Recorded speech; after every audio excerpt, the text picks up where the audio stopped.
Bem, bom, mas vamos começar nosso. Então, eu peguei um ponto ligado a consequências do passado. São as questões que nós vamos comentar aqui, de uma maneira bem práticazinha e simples, né?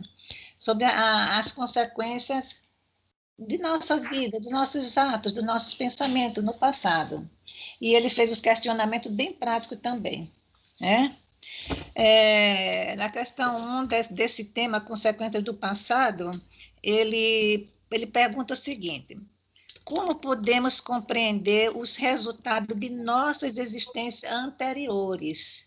Ele está perguntando como é que nós podemos compreender o tipo, um balanço que nós podemos fazer das nossas vidas do passado, né?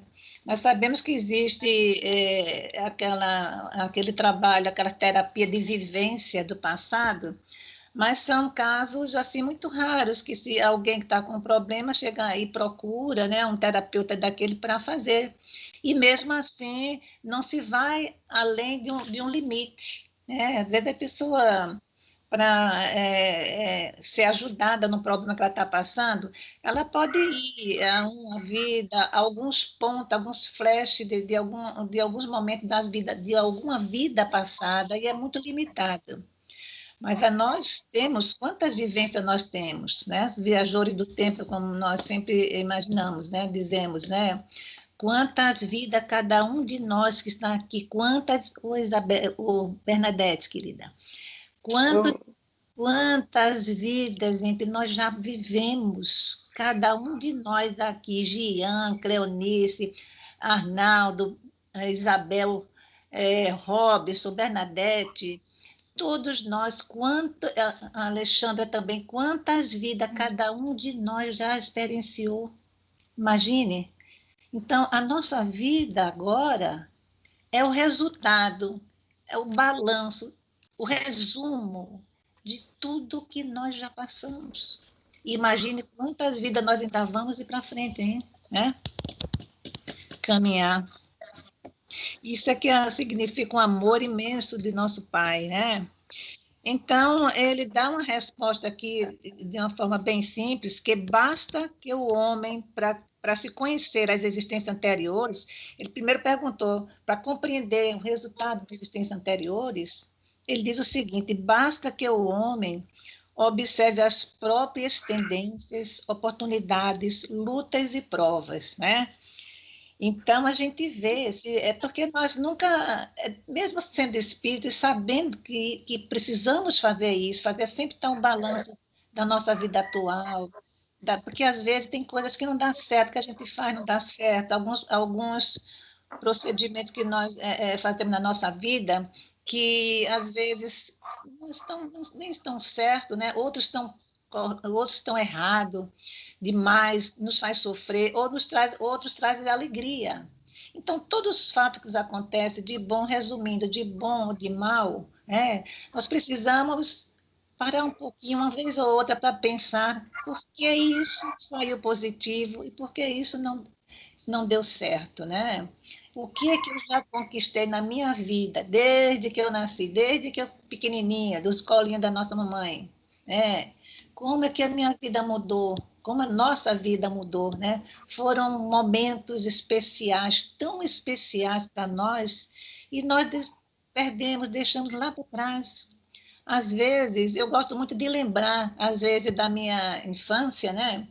E alguns flashes assim, alguns momentos, né? E é tão gostoso as pequenas conquistas e até mesmo os errozinhos que nós cometemos, que cometi na nossa trajetóriazinha de criança, adolescente, enfim, até hoje, né?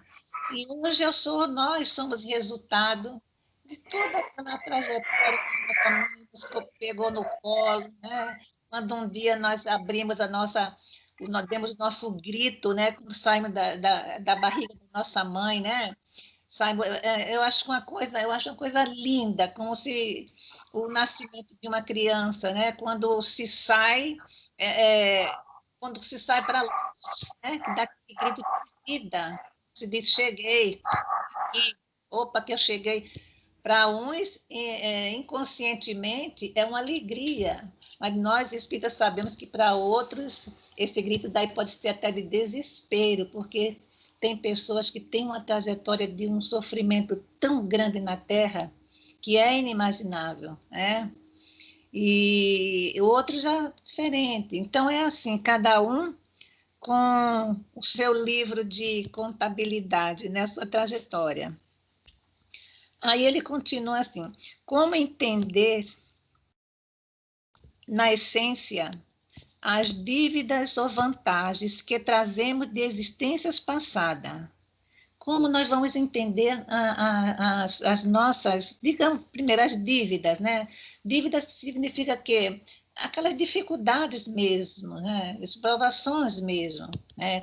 Desde doença até relacionamento, até problemas materiais, esse tipo de coisa que realmente nos constrange a humanidade, a um sofrimento, a um recalque, a tudo que se imaginar. Né? Alguém no mundo, eu mesmo particularmente, eu não acredito que quem está nessa terra nunca teve um momento de sofrimento, né? Mesmo porque, quando nós chegamos aqui, nós nos tornamos tão materialistas, até inconscientemente, que a vida inteira, de grande parte, né, é direcionada para as coisas materiais. Primeiro, conseguir o teto, né, digamos assim. Claro que isso daí é a lei da sobrevivência, né? Está até no livro dos Espíritos, o teto, o alimento, a roupa, o conhecimento e tudo mais.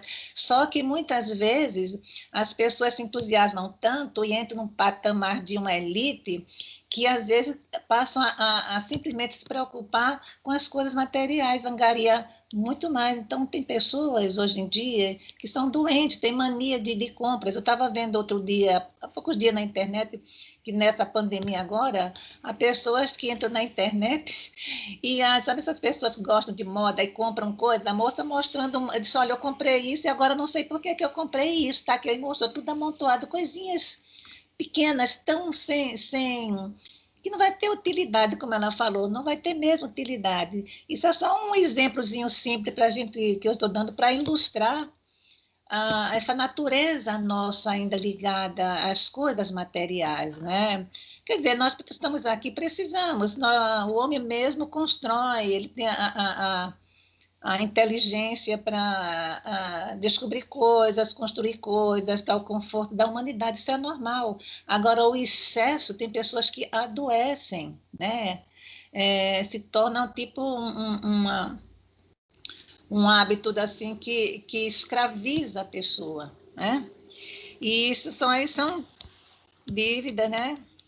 São dívidas que a gente vai acumulando, ou seja, se dedicar mais às coisas materiais, além do normal, porque nós precisamos da matéria, precisamos de um conforto, é o resultado do nosso trabalho, isso é natural. E para se ter até da cultura, para se ter uma cultura, muitas vezes é preciso ter condições de a pessoa que sonha fazer um curso, se formar em alguma coisa, os jovens, seja lá quem for, hoje em dia até pessoas de mais de 80 anos estão se formando.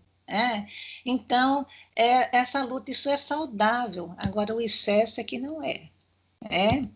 E como entender as vantagens, pergunta ele. Ele falou sobre a dívida, como entender, e depois ele falou das vantagens, né, que trazemos de existências, né? Tem pessoas que dizem assim, puxa vida, fulana parece que tem um dizer que as pessoas falavam, uma estrela, uma boa estrela, porque tudo de bom acontece com aquela pessoa. Há uma facilidade dela conseguir as coisas, né? Em todos os sentidos, né?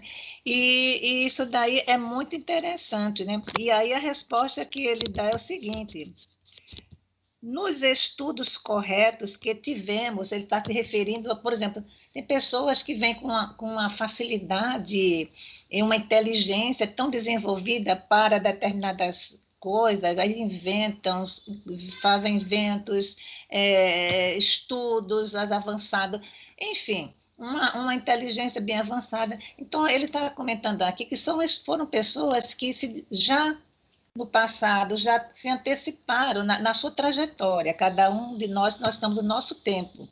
se dedicaram ao estudo, então tiveram os títulos, e quando vieram para cá, né? E isso precisa ser acompanhado com a evolução moral também. Então, essa pessoa que se adiantou nos estudos, como os grandes mestres do passado, os físicos, na história do espiritismo mesmo, nós temos muito, né? E cientistas e tudo mais, essas pessoas se adiantaram lá no passado, e quando vem agora, já vem muito mais adiantada. São as grandes descobertas, né? As ciências, as pessoas que falam de filosofia. No próprio movimento espírita, há pessoas que fazem exposições, fazem estudos, com uma facilidade tão grande de entendimento, de passar para a gente. Mas são pessoas que já tiveram experiência assim no passado. Então, é um prêmio disso daí. E aqueles que não estão ainda nesse patamar, nós vamos estudar, né? Por isso que é bom estudar para um dia que eu particularmente, eu sempre me esforço, porque os meus Deus sabem tão pouco, e é tão gostoso a gente compreender para se adiantar em alguma coisa. E o Espiritismo, essa doutrina abençoada, que nos impulsiona, que nos convida, que chama a nossa curiosidade para que a gente se interesse para saber, puxa vida, quem eu fui no passado? Por que eu estou aqui? Né?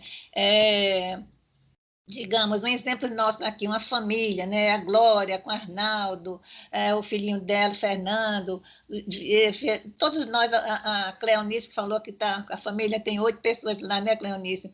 O Robson, todos nós aqui com os nossos companheiros do passado, né? Então, nós estamos aqui aproveitando esses momentos que nós nos encontramos lá e juntamos aqui com outras pessoas que vão nos ajudar nos conhecimentos, a aprender no que for preciso. Sempre vamos ser incompletos no conhecimento, porque há um caminho muito grande na vida. Então, o Espiritismo nos traz esse presente e nos convida realmente para aprender a ter a curiosidade de saber de onde nós viemos, por que nós estamos aqui, fazendo o quê? E dependente do que nós vamos fazer aqui, para onde é que nós vamos, né? Então, isso daí existe sempre essas questões no Espiritismo. E ele fala assim, as faltas praticadas deixam sucatas de dores na consciência pedindo reparação. Ele falou das vantagens, das dívidas, então falando das dores, né?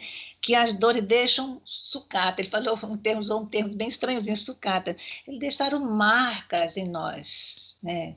As dores, dores que eles traumatizam tanto a pessoa, as mais terríveis dores das perdas, das grandes perdas, não de coisas materiais, mas de emocionais. Essas, sim, deixam muitas dores, o mal que possamos causar a uma pessoa, pessoas que tiram a vida de outra, pessoas que destroem patrimônio de outras, né? E de pessoas que tinham um relacionamento, digamos que uma pessoa tem um amor a fulano, e aquela pessoa um dia me tirou tudo, né? Isso aí é o de menos. O pior é quando se tira a vida, se tira os sentimentos que nos unem às pessoas, né? Isso é uma morte terrível. Então, ele diz que são sucatas, né? Que ficam registradas na nossa consciência. Então, se nós cometemos um grande sofrimento, mas um grande sofrimento para alguém, com toda certeza, isso daí vai pedir reparação nossa, quer queiramos ou não, porque é lei. É a lei do universo, a lei de ação, a lei física, né? Ação e reação, né? Natural.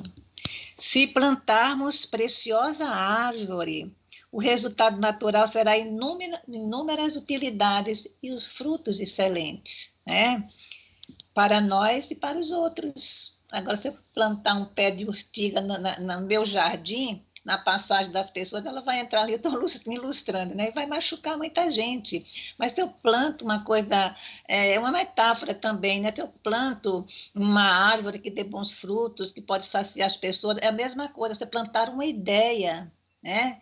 Ideia que vai ajudar alguém, uma conversa, tantas coisas que simbolizam essa árvore que Emmanuel está fazendo dos bons frutos, uma conversa, uma ajuda, um socorro, o que nós falamos, entre aspas, um favor, né?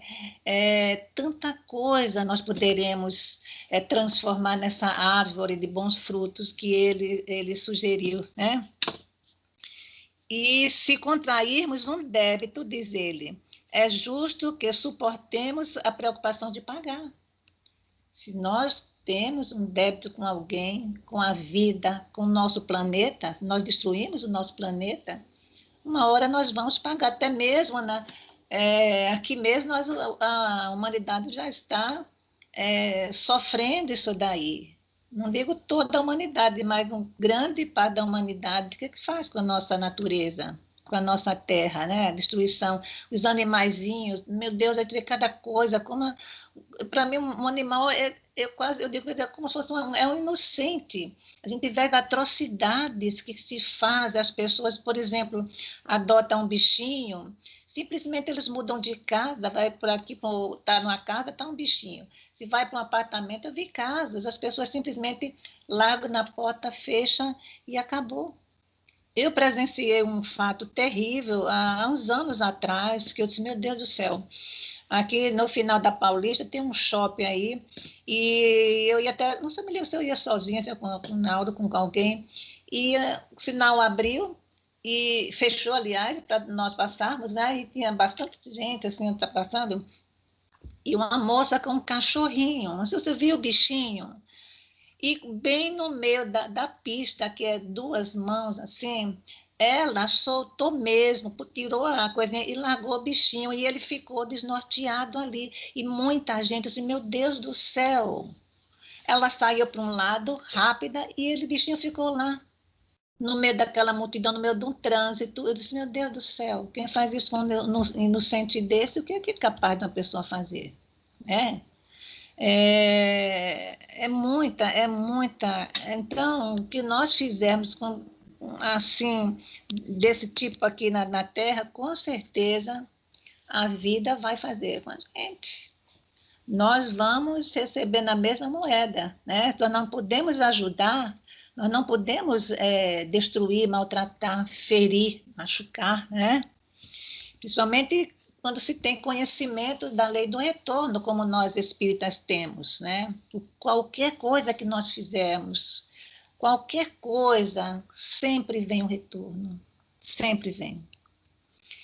Terceiro, qual a lição que as horas nos ensinam? Eu achei muito bacana essa expressão do Emmanuel.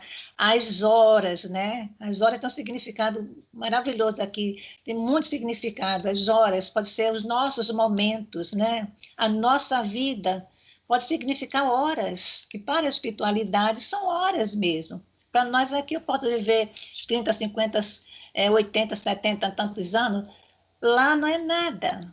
Não é nada, são horas, são minutos, instantes, segundos. E ele pergunta qual a lição que. Pergunta, né? Qual a lição, aliás, perguntam a ele, qual a lição que as horas nos ensinam? Foi bem elaborada essa questão. E ele diz o seguinte: meditemos a simples lição das horas, ou seja, digamos que essas horas sejam a nossa vida. Então, sempre nós aprendemos que nós precisamos pensar aquilo que eu falei antes, meditar, pensar no significado da nossa vida. Digamos, falamos por nós, digamos um exemplo, a nossa família, os nossos familiares, os que passaram por nós, como é que foi o relacionamento, como é que nós estamos, se nós já estamos numa idade avançada, o que eu deixei para trás, o que eu firmei, quem foi que se afastou de mim no meu ciclo familiar, quem foi que se aproximou mais, o que foi que eu construí.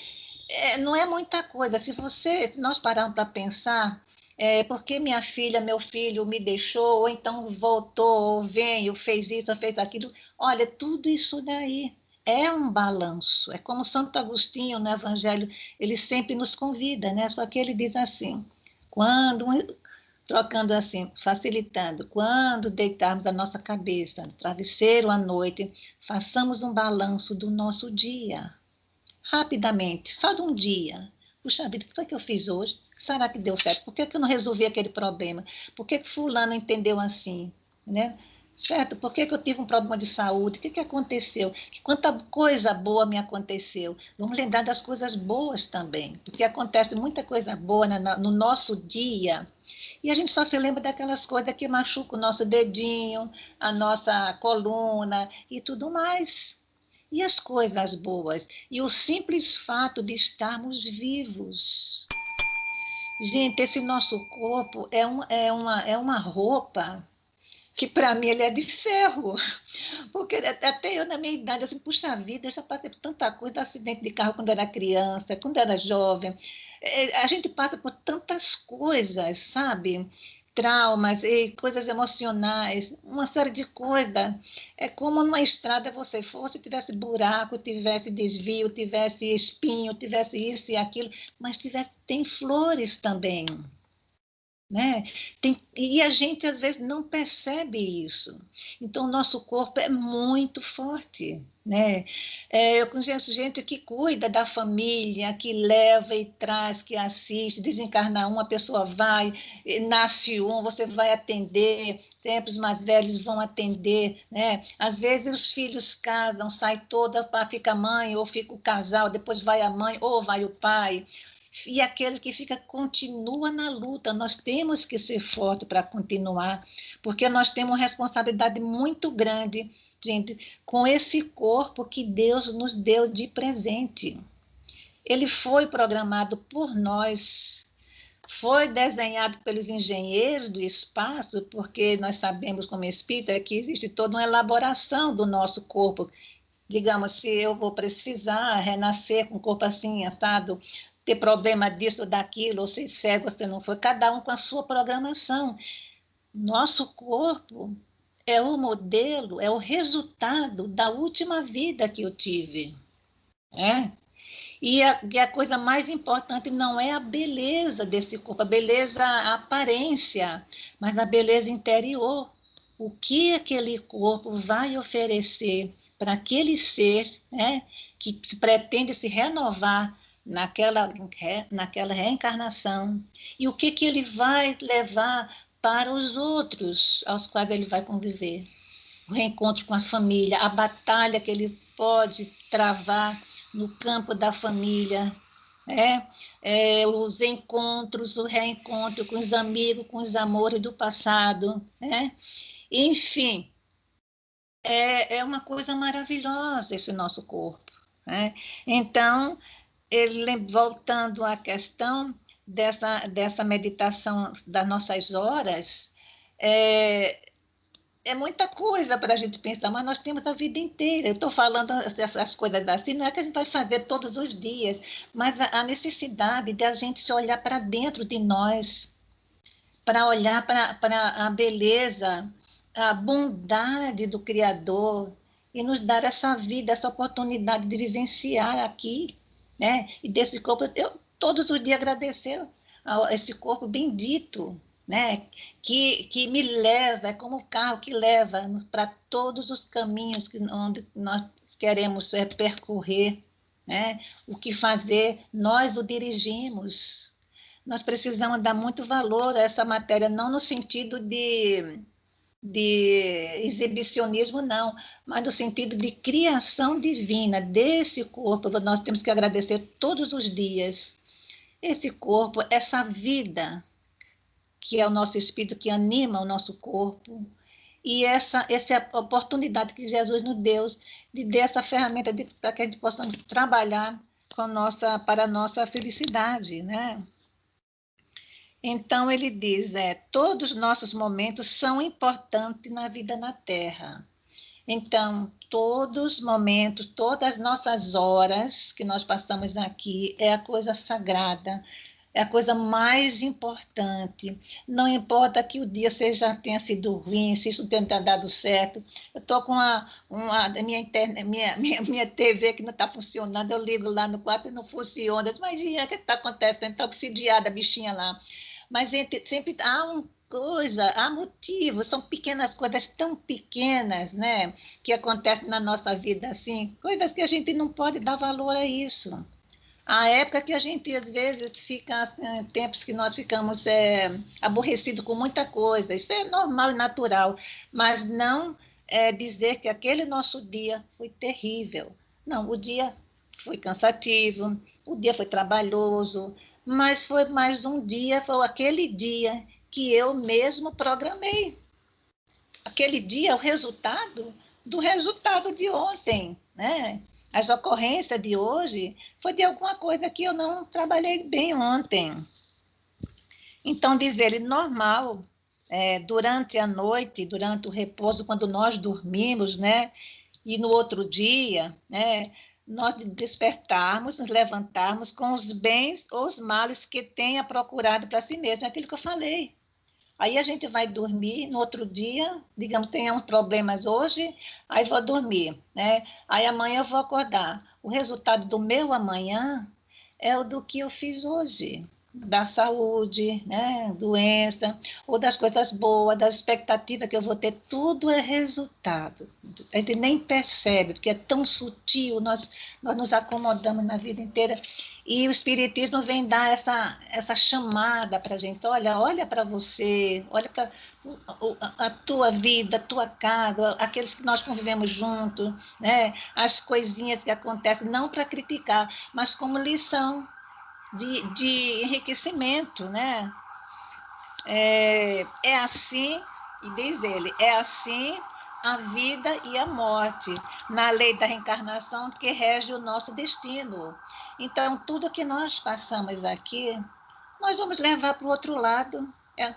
O resultado, nós vamos chegar lá, tal qual nos transformarmos e fizermos aqui, né? É o nosso cartão de visita. Qual a situação moral da alma no túmulo e no berço? O túmulo se refere à vida espiritual, né? E o berço é quando nós retornamos para cá. A alma, ainda ligada ao crescimento evolutivo, entra em posse das alegrias e das dores que amontoamos sobre nossas próprias cabeças. Então, é aquilo lá. Nós trazemos, chegamos, fomos para lá levando o que fizemos aqui, e quando voltamos, chegamos lá, nos prometemos, né, de acordo com cada um de nós, né? Prometemos que vamos nos regenerar, que vamos voltar. Muitos, a maioria promete, nós prometemos, mas muito vem empurrado mesmo. Há pessoas que não querem simplesmente reencarnar por medo, por uma série de problemas, que tiveram uma vida infeliz aqui.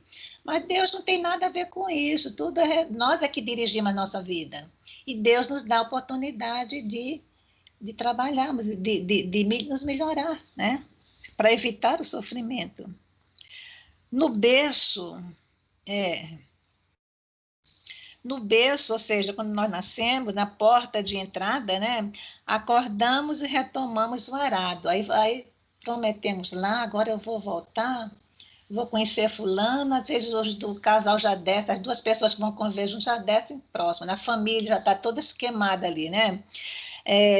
Acordamos e retomamos o arado de experiência. Então já vamos, olha, eu vou voltar e vamos enfrentar mesmo as dificuldades juntos, né? Nós prometemos, né?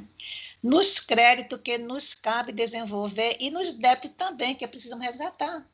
Só que quando nós chegamos aqui, aí fica difícil, nós esquecemos, né? Deus nos dá a oportunidade do esquecimento, lembramos quando vamos dormir, mas raramente lembramos das notícias que vemos através dos sonhos, né?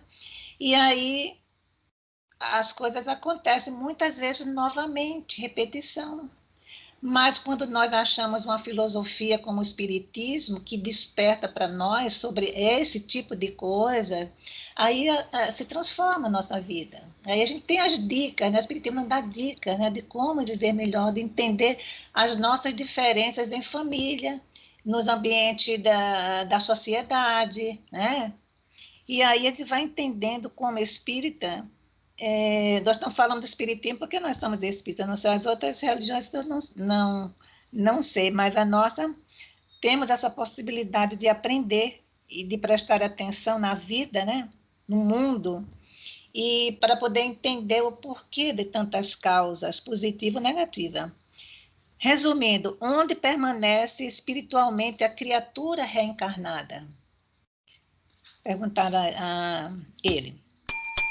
Cada criatura reencarnada permanece nas derivantes, ou seja, nos resultados de tudo que fez consigo e com o próximo. Só resumindo isso daí, né? Ficou bem explicado. E qual a explicação lógica das doenças congênitas? Tinha muitos questionamentos, mas eu pus algumas coisas aqui para facilitar. Doenças congênitas. Os grandes delitos operam em nossa alma. São essas doenças que, muitas vezes, até na própria na família, né? O avô, tal, fulano teve isso, aí o filho também tem, tal, né? Mas o Espiritismo dá essa explicação. Grandes delitos operam em nossa alma. Então, pessoas que estiveram juntas em determinadas situações indevidas, né, que cometeram alguns atos ilícitos, né, muitas vezes renascem com determinados problemas. Dando um exemplo aqui. E aí vem um, depois vem o outro, vem o pai, vem o filho, vem a mãe, tal, tal. Sempre há uma descendência, e muitas vezes na própria família tem outros membros que não têm nada daquela doença, né? E isso até uma explicação científica também sobre isso. Os grandes delitos operam em nossa alma. Bom, estados indefiníveis, e aí ele continua explicando aqui, estados indefiníveis de angústia e de choque. Daí nascendo a explicação lógica das doenças congênitas. Às vezes, sem tratamentos, né, sem qualquer tipo de tratamento. Não tem muitas doenças hoje em dia, aqui não tanto no Brasil, mas no Brasil já tem muitas doenças raras, que nós chamamos de doenças raras. Antigamente eu assistia uns vídeos americanos, de doenças na Europa, nos Estados Unidos, de doenças que realmente, coisas chocantes, sem explicação e sem tratamento, né? Então, são coisas realmente que o Espiritismo explica isso daí. É a lei do retorno, né? É como se diz não gosto desse termo, não, quem com ferro fere, com ferro será ferido, mas é a pessoa mesmo que vai se ferir, né? Aí ele dá uma explicação bem interessante aqui para alguns tipos de doenças, né, de casos. Ele pergunta assim, não, eu adiantei. E os protagonistas de tragédias passionais? Então, é uma questão que perguntam a ele. E aquelas pessoas que participam de tragédias, né, ligada à parte emocional, né? Aí vem uma explicação aqui bastante interessante. Quando violentas e obscuras, ou seja, sem um motivo, sem uma explicação que se convença, né? Por exemplo, criminosos de guerra, porque o soldado ele vai para a guerra, ele não é culpado porque ele vai matar, ele tem um dever, mas há pessoas, né, há soldados que provavelmente alguns vão cometer atrocidade, como teve na Segunda Guerra Mundial com o Hitler, né? E os seus batalhões que às vezes ia além do que ele programava, né? Criminosos de guerra, olha a relação que ele dá aqui para pessoas que vêm bastante problemas sérios. Aproveitadores de lutas civis, né? A gente vê no relato das guerras civis, inclusive aqui no Brasil, quem estuda alguma coisa sabe, que manejam a desordem, isso aqui lembra alguma coisa, que manejam a desordem para cobertar interesses escusos. Isso a gente está vendo hoje em dia nos ataques nas ruas, aí até no nosso país já teve, nos Estados Unidos, na Europa, entendeu? Atacam a sociedade escondendo um outro propósito, né? Interesses escusos. Exploradores do sofrimento humano, caluniadores, empreiteiros do aborto e da devassidão e malfeitores outros que a justiça do mundo não conseguiu cadastrar. Voltam à reencarnação em tribulações compatíveis com os débitos que assumiram. Então, essas pessoas realmente, por isso que digo, essa lei de ação e reação é uma coisa, é matemático, não é?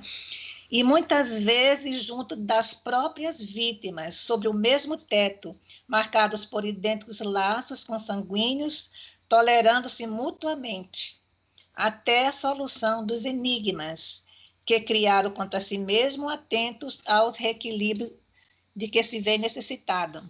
Ou sofrem, então, a pena do resgate preciso em desastres dolorosos, como a gente vê desastres coletivos, ou pessoas que morrem em acidentes de uma forma tão terrível, que a gente, meu Deus, por quê? Eu tive uma vizinha minha, lá em Olinda, uma menina que nós crescemos lá no prédio com a gente, e eu nem gostaria de dar, mas eu me lembrei disso agora. Mas acontece com muitas pessoas. A pessoa estava no carro, estacionou o carro na porta do prédio e depois veio ficou do outro lado conversando com o motorista, mas só que ficou do lado da rua. Veio um caminhão, passou, saiu levando e, ó, sabe, quase como liquidificador, uma coisa terrível. Eu disse, meu Deus, por que uma coisa aconteceu? A pessoa era um anjo para nós, entendeu? Mas não sabemos. Já estava na programação. Né? Pensamos assim. Queremos pensar que esteja assim. Né? E o Espírito não sabe. Agora, aquele que provocou, ele também está envolvido com isso daí. Ele tem um ato ao qual ele vai ser responsável por proporcionar daquela forma. É complicado isso daí, mas há muitas, como é que se diz, a explicação mais profunda sobre isso.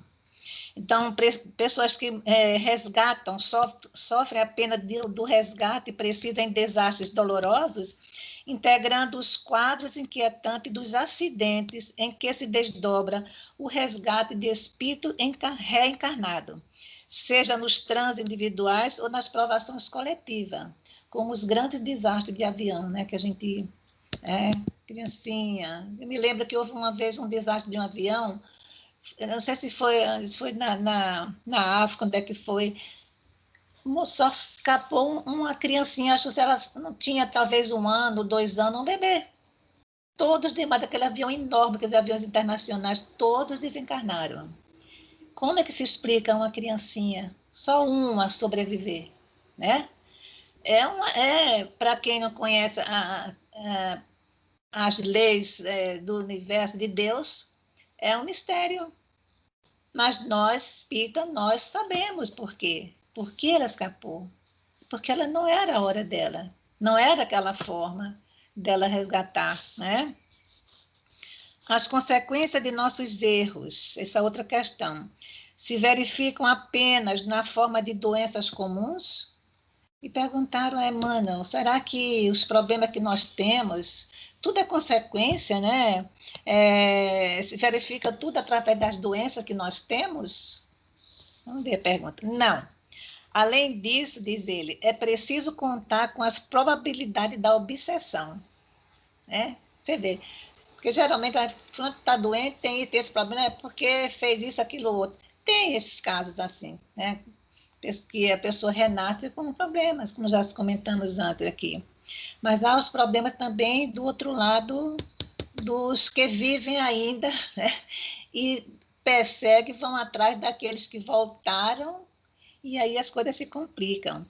Porquanto, diz ele, cada vez que ofendemos aos que nos partilham a marcha, atraímos em prejuízo próprio, prejuízo nosso, quando nós ofendemos pessoas as quais nós convivemos ou encontramos aí na sociedade, sei lá, não se vê hoje em dia, né? Pessoas maltratando, xingando, preconceito, um monte de coisas, inumeráveis, né? As coisas não se complicam para quem está cometendo esses danos, né? Então, atraímos, né, um prejuízo próprio, as vibrações de revolta ou desespero daqueles que se categorizam por vítima de nossas ações impensáveis. Se a pessoa maltrata de uma certa forma, causa um sofrimento extremo a alguém e fica por isso mesmo, a pessoa, a outra vai embora. Um dia as duas vão embora. Lá, Aí vai acontecer o seguinte, vai depender muito da evolução de uma das duas. Aquele que cometeu atrocidade deve estar um passinho atrás, porque para cometer uma atrocidade, causar um sofrimento intenso a alguém, mas o outro que foi a vítima, pode acontecer o seguinte, ela é uma vítima do fato que aconteceu, mas os sentimentos que ela vai contrair, que ela vai construir dentro dela, o ódio, a vingança, vai fazer com que ela estacione. Muitas vezes, a próprio réu passa a ser vítima, porque há a questão do perdão. Então, é bem delicado isso daí. E quando não se perdoa, se volta em forma de um verdugo, digamos assim. Então, há relatos nos livros de Chico, quantos relatos sobre essa questão daí, que se torna uma obsessão. Eu vou atrás onde você estiver. Buscam. Há espíritos que passam séculos buscando seus agressores, né? Enfim, qual deve ser a nossa atitude perante as provas da vida? Diante das provas inquietantes que se demoram conosco, né? Aprendamos a refletir para auxiliar, melhorar, amparar e servir aqueles que nos cercam, né? Então, Jesus sempre, essa mensagem que o Emmanuel, esses espíritos são missionários nos trazem, sempre são mensagens, tudo dentro daquele sermão da montanha, tudo dentro da mensagem crística, né? Então, apenas muda as palavras, mas o conteúdo é o mesmo, né? Amparar, servir, sempre ajudar, tudo tem contido a lei do amor nisso daí. E finalizando, quais as relações entre o presente, o passado e o futuro? Todos estamos no presente, como nós estamos agora, para construir um futuro, cada um de nós. Por mais tempo que nós vivamos, até 100 anos, não sei quantos anos, nós continuamos construindo o nosso futuro, aqui e muito mais, especificamente, mais lá quando nós voltarmos para lá. Nós estamos fazendo a nossa história aqui, que vai ser o nosso futuro lá. Mais envolvido nas consequências do passado que nos é próprio. Então, tudo que nós estamos construindo aqui é resultado do passado, que nós viemos resgatar, reconstruir, para poder levarmos ao futuro, né? Isso porque tudo aquilo que a criatura semeia, isso mesmo colherá. Então, essa mensagenzinha, que é uma mensagem contida nas leis de amor, que o nosso querido Emmanuel, de uma forma tão simples assim, ele passou para todos nós, fácil de entender. Que Jesus nos abençoe,